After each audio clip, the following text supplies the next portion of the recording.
95% of people who are trying to lose belly fat are focusing on the wrong organ entirely. They spend all their time thinking about their stomach, doing endless crunches and planks, when they really should be focusing on their hormones. If you've been sweating at the gym and eating salads, but that midsection just won't budge, it's not because you're lazy or lack discipline. It's because your internal chemistry is working against you. Today, I'm breaking down the protein first protocol and a dead simple 10-minute habit that flattens your stomach faster than 1,000 crunches ever could. You're going to walk away from this with a complete blueprint to lose that weight without giving up your social life or living on a treadmill for 2 hours every single day. But stay tuned, because if you skip the part about liquid insulin spikes that I'm getting to in just a few minutes, you'll keep sabotaging your progress no matter how hard you work out. This one tiny mistake is exactly why most healthy eaters stay stuck and never see the results they want. The belly fat trap is a real thing, and it's frustrating as heck for everyone involved. Most people think they can spot reduce fat. They think if they work the abs, the fat on top of the abs will melt away. But that's like trying to drain a swimming pool with a tiny straw. It just doesn't work like that. The real issue behind that stubborn gut is insulin resistance and chronic cortisol. We're stressed out, we're sitting way too much, and we're eating healthy snacks that are actually total sugar bombs. You aren't failing because of a lack of willpower. You're failing because you're fighting your body's internal wiring. Let's stop fighting and start winning. Here's the first thing you need to change. Starting tomorrow morning, you need to eat 30 grams of protein within 30 minutes of waking up. I know, you might not even be hungry then, but hear me out on this. Eating protein first thing stabilizes your blood sugar for the entire day. It also cranks up your metabolic rate because of something called the thermic effect of food. Basically, your body has to burn a ton of energy just to digest protein. Swap that morning bagel or bowl of cereal for some eggs, a high-quality protein shake, or Greek yogurt. My friend Mark used to have oatmeal every morning because he thought it was heart healthy. He switched to 3 scrambled eggs and lost 4 pounds of water weight in the very first week. The biggest mistake you can make is waiting until 11 a.m. to eat and then crashing by lunchtime. When you crash, you reach for sugar. When you reach for sugar, you grow a belly. Don't do that to yourself. Once you've got your food sorted, you need to use the 10-minute post-meal rule. This is probably the easiest weight loss hack in existence. Set a timer for 10 minutes after you finish lunch and dinner, and just go for a brisk walk. Walking right after eating clears the glucose from your blood before your body has a chance to store it as belly fat. Studies actually show that a 10-minute walk after a meal is way more effective for managing blood sugar than a 30-minute walk at any other time of the day. Don't just finish a heavy dinner and flop onto the couch to watch Netflix. That's a one-way ticket to insulin spikes. Get moving for just 10 minutes. It's a total game changer. While we're talking about habits, we have to talk about sleep. You need to prioritize deep sleep over long sleep. You might think 5 hours of sleep and a bunch of caffeine is just part of the grind, but your body sees it as a crisis.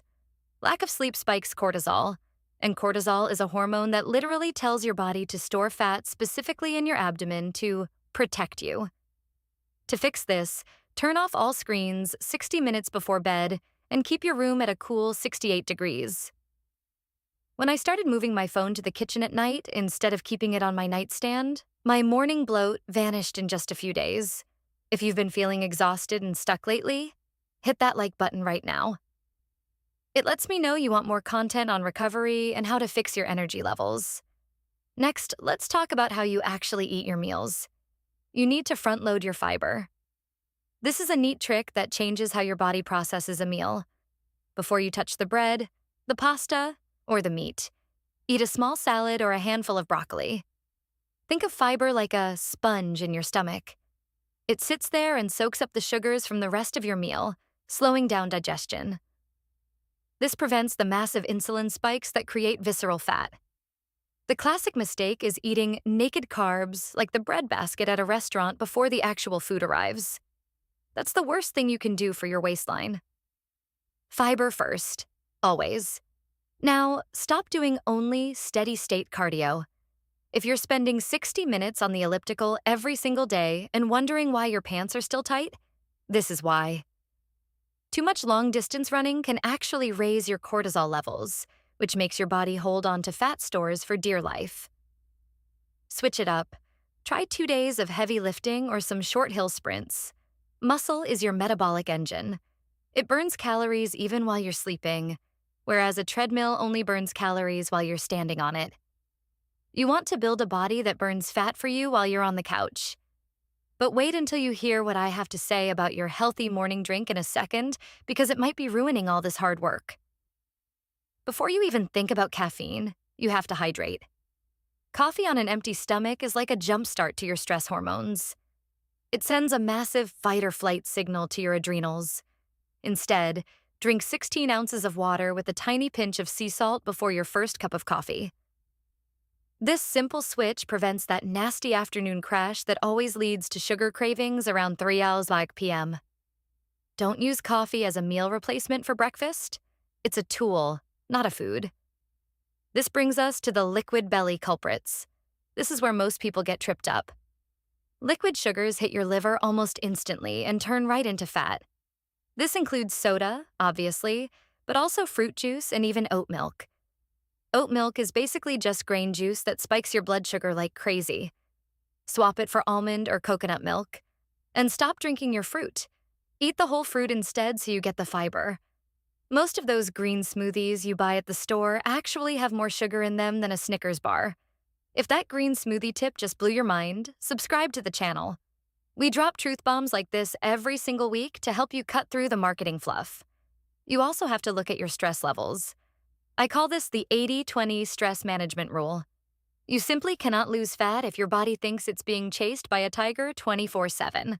When you're in fight or flight mode, fat loss isn't a priority for your brain. Survival is. Spend just 5 minutes a day on box breathing. In for 4 seconds, hold for 4, out for 4, and hold for 4. High-stress CEOs often find they only start losing weight after they start meditating or delegating tasks. Stop ignoring your mental health while you're obsessing over the gym. They are two sides of the same coin. Another huge win is closing the kitchen at 8 p.m. Digestion takes a lot of energy. If your body is busy digesting a late-night snack, it can't release the growth hormones you need for fat burning while you sleep. Use herbal tea or sparkling water as a closing signal for your brain. It tells your mind, okay, we're done eating for the day. A 12-hour fasting window from 8 p.m. to 8 a.m. is the easiest way to reset your insulin levels without feeling like you're starving yourself. Those productive late-night snacks, even if they're healthy nuts, are killing your progress. We're almost through the list, but this bonus tip coming up is the weirdest thing that actually works, so don't go anywhere. Finally, you need to track consistency, not weight. The scale is a dirty liar. It doesn't know the difference between muscle, fat, and water. I had a client who didn't lose a single pound for 3 weeks, but she suddenly dropped 2 pant sizes in 7 days. Her body was changing, but the scale wasn't showing it yet. Use a calendar and put a big red X on every day you hit your protein goal and take your 10-minute walk. If you focus on the X's, the results will take care of themselves. The biggest mistake is quitting after 4 days because the number on the scale didn't move. Now for that bonus tip I mentioned, the cold shower finish. It sounds miserable, I know. But at the end of your normal shower, turn it to freezing for just 30 seconds. This activates brown fat. Unlike the white fat around your belly, brown fat actually burns calories to generate heat. It's like a metabolic cheat code. It's uncomfortable for half a minute, but the metabolic boost lasts way longer. If you want to start today, here is your 3-step action plan. Tomorrow morning, drink 16 ounces of water and get that 30 grams of protein in within 30 minutes of waking up. In the afternoon, take a 10-minute walk after your biggest meal. And tomorrow night, no screens and no food after 8 p.m. Look, you don't need to do all 10 of these things right this second. Just pick the first 2. Master those for 3 days, then come back to this video and add another. The fat didn't get there overnight, and it won't leave overnight. But if you change your body's chemistry, the fat has no choice. It has to leave. Go get started.